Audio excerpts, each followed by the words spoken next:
Hey, Witch Mob, welcome to the Who Is This Crazy Hag podcast. In episode 17, we're back in India, travelling around the southern tip of India on the Arabian Sea coast in the early 90s. India is a place that you either love or hate. There are no grey areas in how anyone feels about travelling through a country with 1.5 billion people. When I was there in 1990, the population was 865 million, and even that was overwhelming on some days. There were times I both loved and hated India on the same day.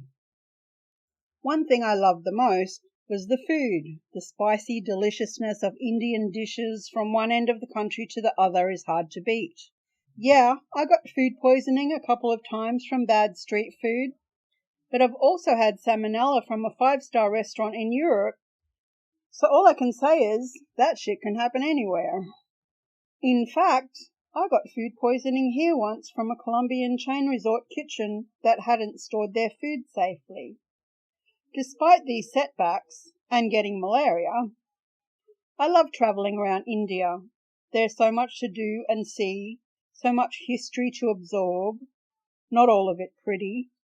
There are so many people to meet, and they are what make those memories so magical. It could have also been the drugs that we took. India had lots of great recreational substances available for crazy people like me and my friends. We smoked and ate weed. We also smoked hashish, and opium was widely available. In my defense, I was an angry and confused young woman carrying a heavy burden of pain and trauma, and in those days, using those substances helped take the edge off my rage. Thankfully, I never got addicted, and I never got arrested. Well, not for drugs anyway. And eventually, some of those psychedelics helped me heal. I still use shrooms, cannabis, San Pedro, and ayahuasca on a regular basis, and they help me stay balanced and keep my world together, unlike the insanity of India in the 90s. This week's shout-outs go to anyone who has ever travelled in India. I don't mean the 3-day 5-star trippers. I mean the people who do the hard travel for weeks and months on the buses, trains, rickshaws, and I'm sure I'm not the only one who ever hitchhiked on a camel cart in Udaipur. And the ones who get sick and endure problems but still come out of India with a smile and a stack of great stories to tell. This week's shout-outs go to all of you.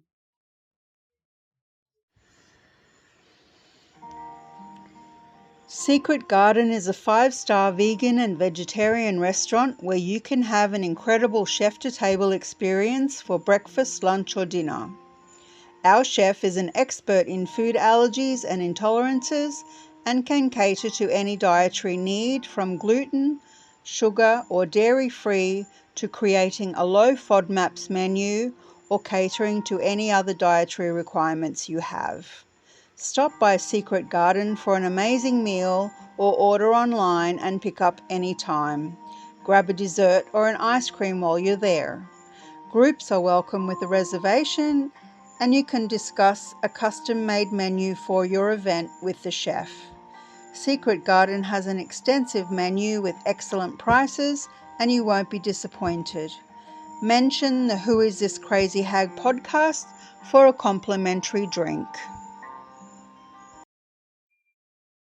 This story takes place in India, and it's called The Elephant Walk.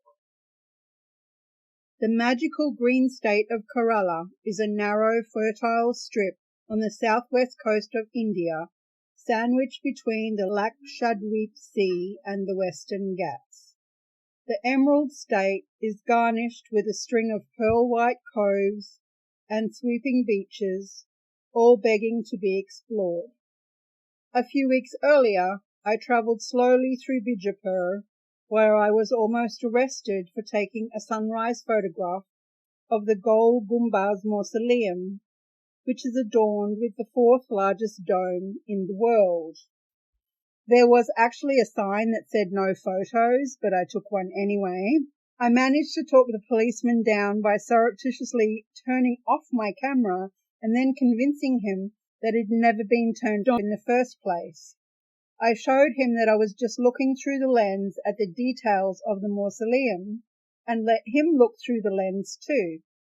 Satisfied with this, he let me go. Phew, that was close.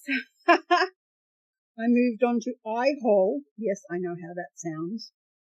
Patadakal and Barami to visit their exquisite rock-cut temples, and travelled to Hampi, where I almost lost my head on the roof of a bus on my way to Jog Falls. That's a whole other story. We'll get to that. There, I had been utterly devastated at the piddly trickle of water coming from India's highest waterfall. After a nasty bout of food poisoning from a suspect thali in Mangalore, I came to Kerala to hang out by the seaside and relax. A thali is basically a surprise plate of mixed dishes. You don't really know what you get on it. And there are 3 or 4 different dishes plus rice, dal and chapatis. It's a regular lunch dish in India.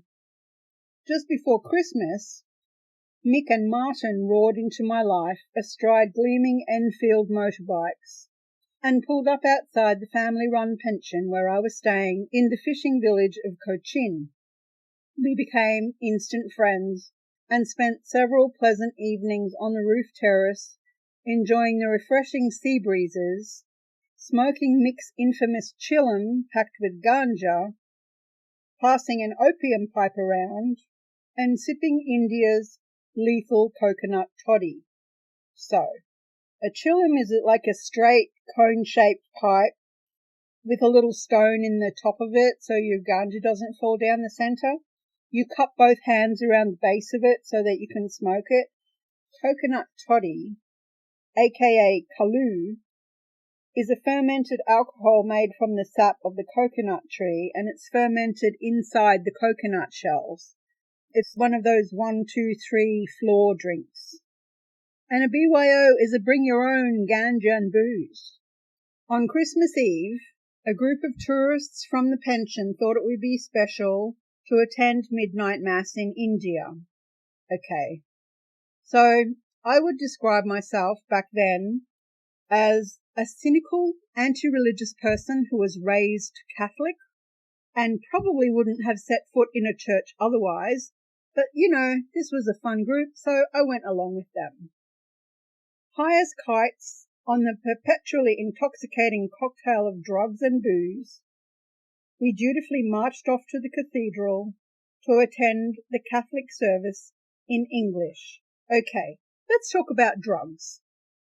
I don't consider natural plant substances to be, quote-unquote, drugs until after humans have messed with them and added chemicals. This includes cannabis, the use of which dates back to 2800 BC, people. Did you hear how old that is? And even older, opium, which was first used in 3400 BC in Lower Mesopotamia. Let's go back to church. 9 foreigners lined up along 2 pews, and we sat quietly waiting for the service to begin. Ethereal voices echoed around the vaulted ceiling as the choir accompanied the pipe organs for the first hymn. One woman on the choral balcony kept missing her cue. By the time she had loudly muffed 4 notes, I was struggling to keep a straight face. Barely managing to keep it together, I focused on a knot on the wood in the pew in front and refused to look at anyone standing on either side of me. Finally, a solemn and dignified procession of bishops, priests, brothers, and altar boys marched regally down the aisle. Without warning, a priest who arrived late raced frantically down the aisle, both hands madly grabbing at his cassock, pulling the long white robe down over his black trousers as he burst through the neat lines of startled altar boys and caught up with his esteemed colleagues. He jumped into his rightful place, hoping no one would notice. The procession continued to the altar without further incident. Of our merry little group, I was not the only one in danger of falling apart at the seams. After the bishop began the sermon, I couldn't take any more. While slowly reading his homily, he began inserting a mumbled "Menomenomenomenon" into random places where long, complicated English words were supposed to be. This completely undid me. Howling, I rolled out the side door of the church and collapsed into uncontrollable giggles on the lawn. Before long, all 9 of us were laughing helplessly in the grass. Soon after Christmas, our group straggled away to tour other places. Many headed to Varkala to see in the new year. Perched on a sheer cliff above a white sandy beach, the tiny fishing village offered eternal peace and serenity. At least, that was how it looked if you had your tourist head wedged up your butt. Varkala Beach was a Hindu beach, and its neighbouring strip of deserted white sand and azure blue sea was a predominantly Muslim beach. The locals had been regularly participating in a bizarre religious war. At festivals, the Hindus would sneak around the cliff face and plant pigs' heads all over the Muslim beach. In retaliation, the Muslims would place dozens of cow heads on sticks all over the Hindu beach. Despite the effrontery, there was never any violence, but the tension was there. It was some kind of sick, ongoing practical joke. Able to ignore the festivities, which I must say is a privilege to be able to ignore this, I was set to hang out on the beach for a month or so and soak up the sun. Mick and Martin hung around, and soon others joined our roving circus, travelling party. Martin's friend Daphne was coming to Varkala, but she wouldn't arrive for 2 more weeks. Meanwhile, Mick and Martin decided to take a side trip to the mountains to go fishing. At the last minute, they invited me to go. Roaring up the coast, we turned inland toward Mysore and rode over the mountains en route to Bangalore.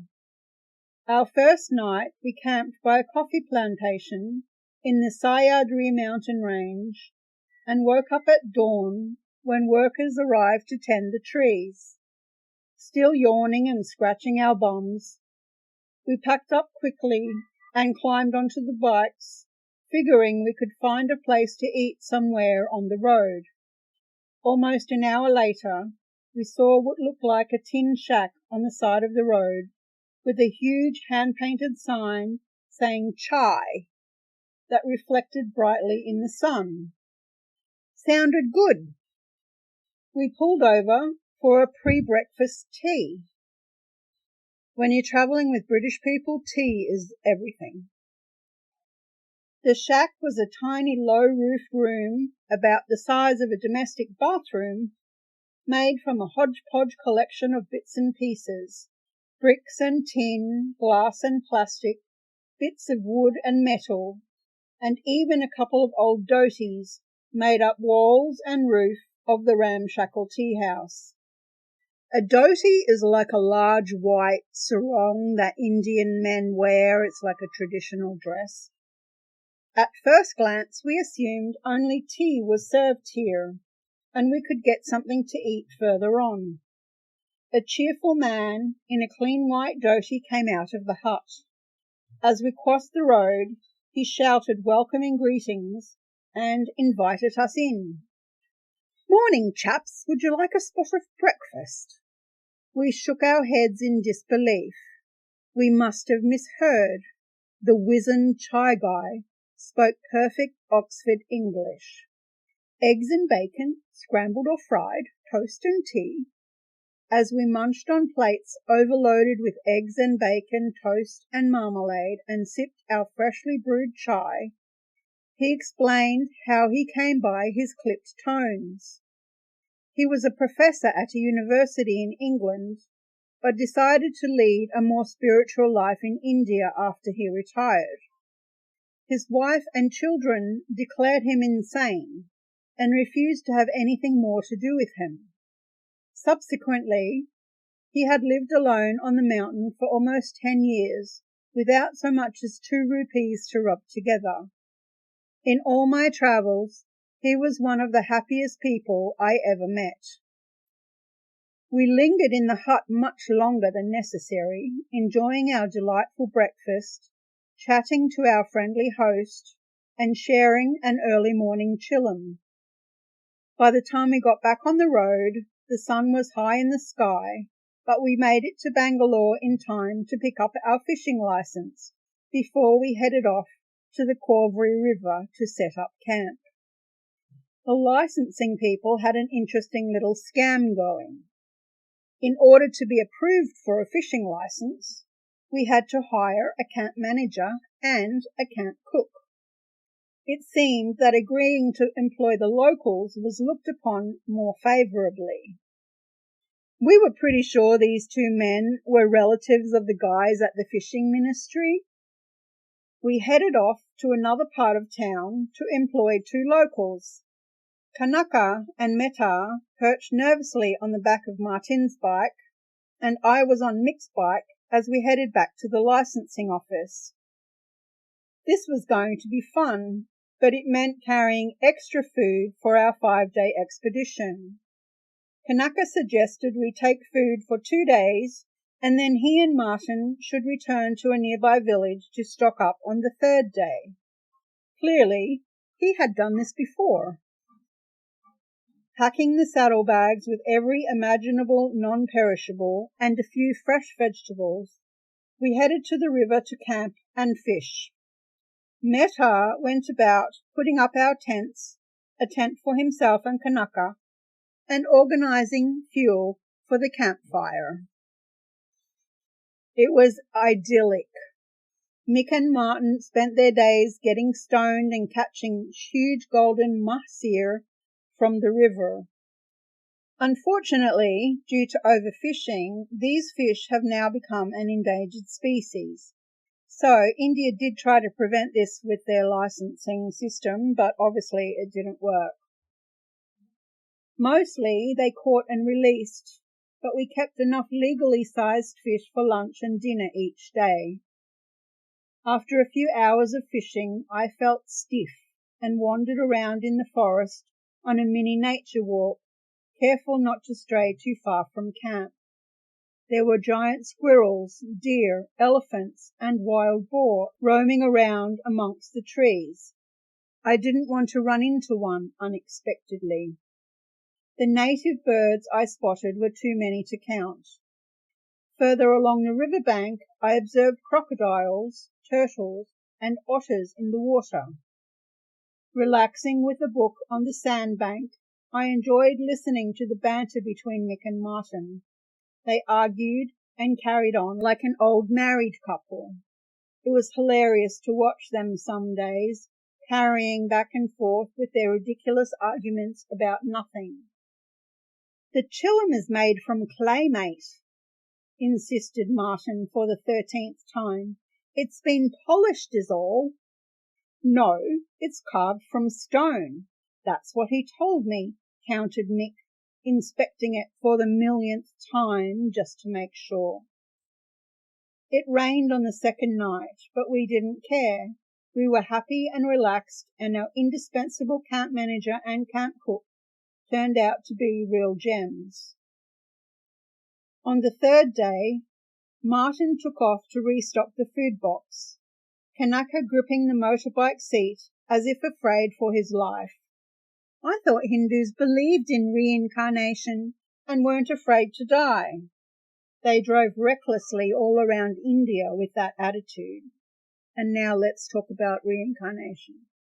In Hinduism, samsara, or reincarnation, is the belief that the soul is eternal and cycles through different bodies until it's liberated through actions. The cycle is influenced by karma. So, people, be good, or in your next life you'll come back as an earthworm. Buried in my book, it was a while before I noticed Martin had been gone for ages. It seemed the rain had turned the road into mud, and the going had been a little slower than expected. They'd driven into town and picked up all the supplies, stuffing Martin's saddlebags with an assortment of food and a bottle of Indian whiskey. Kanaka shoved what he couldn't fit into the saddlebags down his shirt, and he tied the carton of eggs with a piece of string and balanced it delicately from his finger. Indianuity. We use these two words frequently during our travels in India, Indianuity and Indianology. Indianuity is the thought process involved in solving a problem, and Indianology is the problem being solved. Even the hardest bump wouldn't break those eggs. Finally ready to go, they headed back to camp. Martin sped down the tarmac road, keeping his eyes open for the muddy dirt road. He'd counted about 40-odd kilometres of tarmac, so he was aware that the road would change any time. Slowing down slightly, Martin cruised along, waiting for the dirt road to appear under his wheels. It did sooner than expected. They were on a sharp hairpin bend when the tarmac ran out.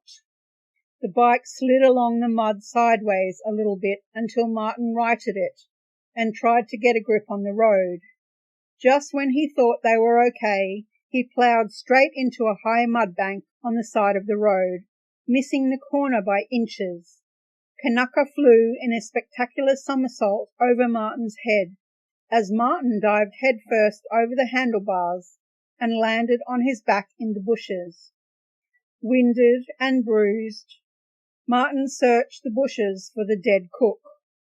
The forest was eerily silent as Martin called out and got no answer.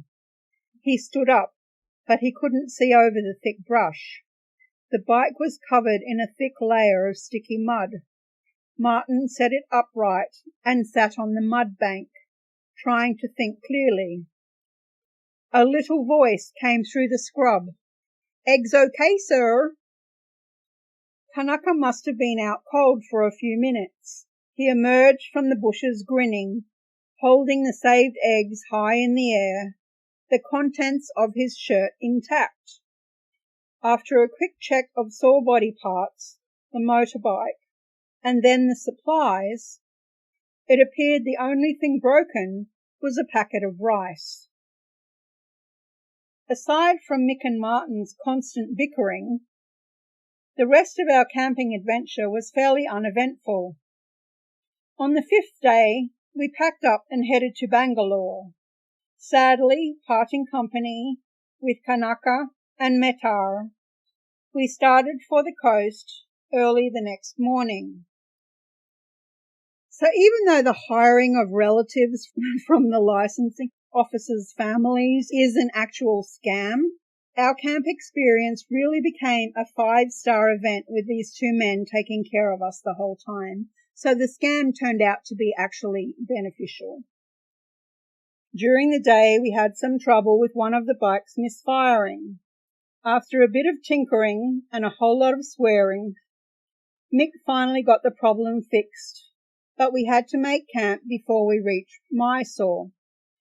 We were on top of a mountain in the middle of nowhere. There were no nearby villages marked on the map. We set up our tents in a wide clearing just off the road and sat around the campfire to enjoy the sounds of the forest and the scent of sandalwood in the air. Martin was cooking a simple dinner of beef stew and rice over the fire when a man walked out of the forest into our camp. "Not camping here," he said, shaking his head and waggling his finger at us. "Not camping. Here dangerous." We were so astounded at the sight of a man popping out of the jungle in the middle of nowhere, it took us a minute to understand what he was saying. Apart from what he had already said, and a few words of greeting, He didn't speak English.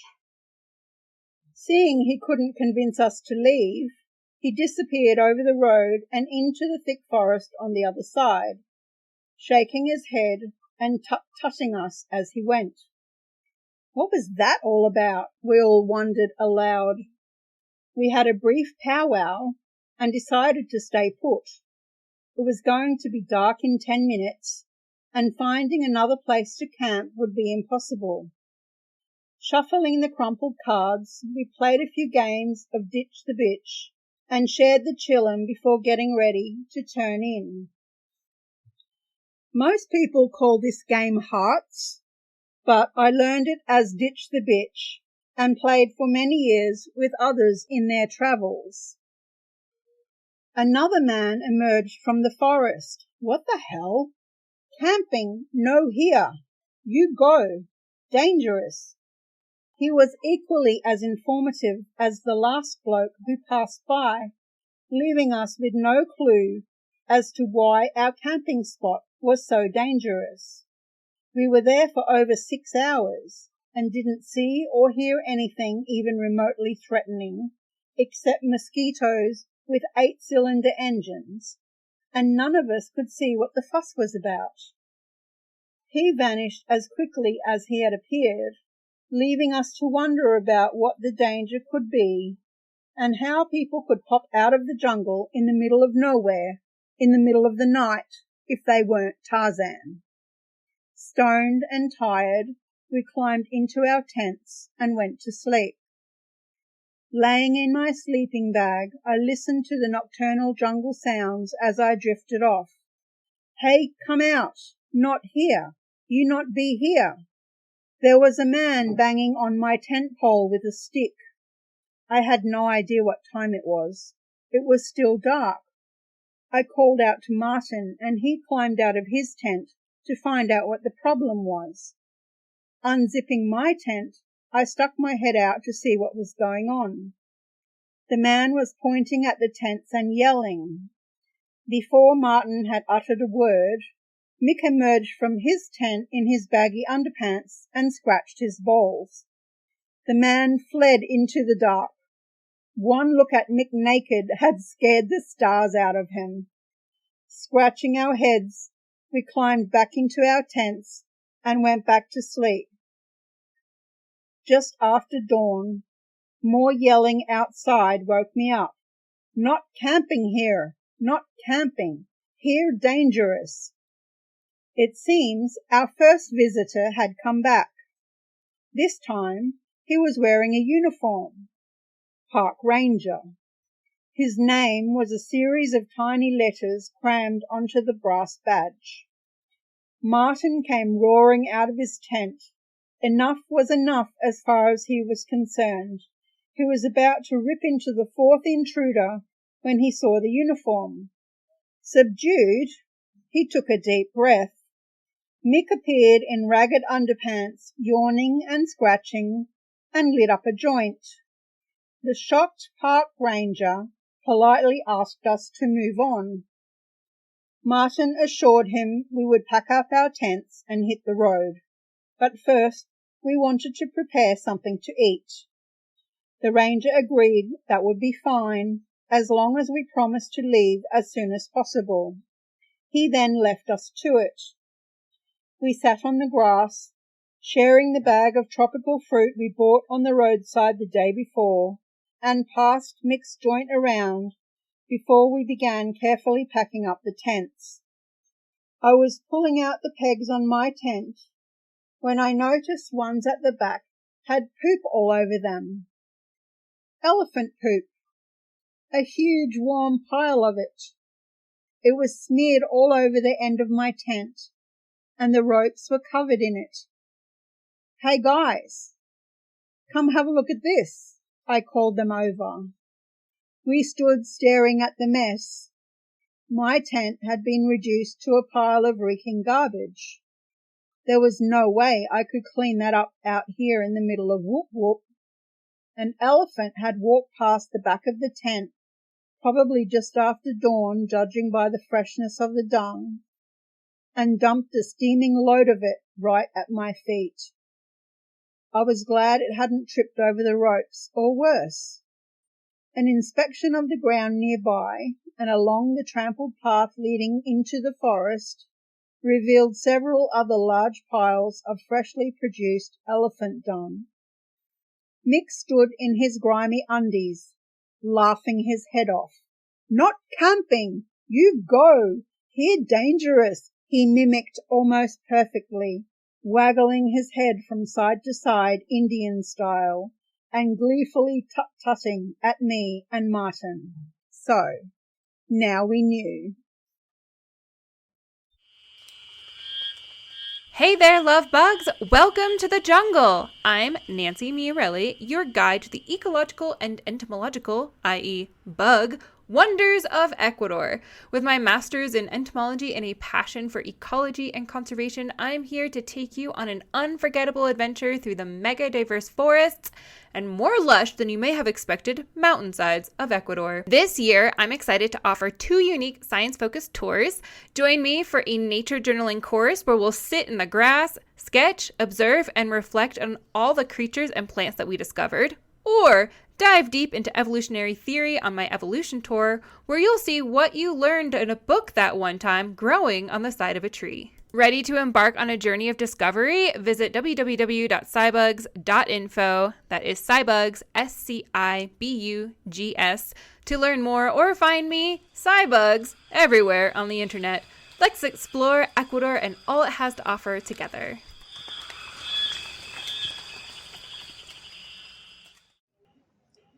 Well, there are a whole lot of fews, ahs, ees all through that story. You know, despite some of the hardships, like dealing with Delhi Belly and being groped by local men, I loved the time I spent in India. Every single day was a surprise. Despite meticulous planning, you never knew what the day would bring. You never knew if you'd be fit to move on after a meal of delicious street food. But the risk was usually worth it. You never knew if a bus would break down or not even turn up so you could continue your journey. Nothing was predictable.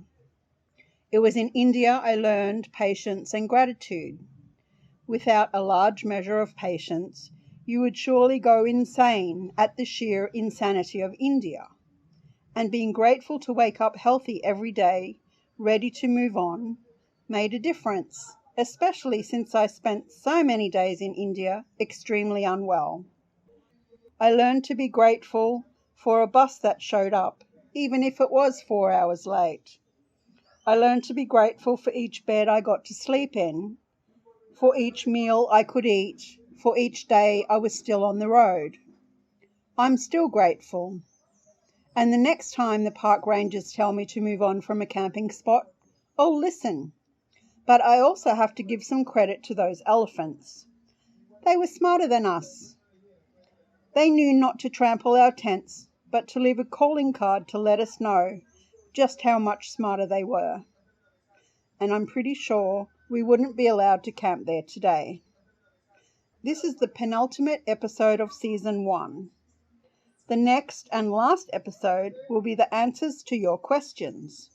After that, we're taking a 3-week break and we'll come back on the 28th of April to continue reading crazy stories from Few Ah Oo Travel Tales I Never Told Mum. Get your questions in to thewitchpod@gmail.com by 4th April. You can ask anything you like. Do you have any crazy travel stories? What's the most insane thing that happened to you while you were on the road? If you'd like to share, send an MP3 recording of your story or write it into an email and send it to thewitchmob@gmail.com, and it could feature in a future episode. Don't forget to pick up your Who Is This Crazy Hag stickers and totes from Redbubble. Links are in the show notes. The Who Is This Crazy Hag podcast is created, written, read, produced, edited, mixed and published by Ronnie. If you'd like to grab a copy of Few Ah Oo find the paperback on Amazon, or email thewitchpod@gmail.com to get an ebook. Also, let us know via email or on Blue Sky at The Witch Pod if you're reading in a book club or a group of friends, so we can give you a shout out. Don't forget to tell us where you are in the world. You can visit The Witch Pod on Spotify, YouTube, Amazon Music and Castbox, and also Substack and Patreon. See you next week.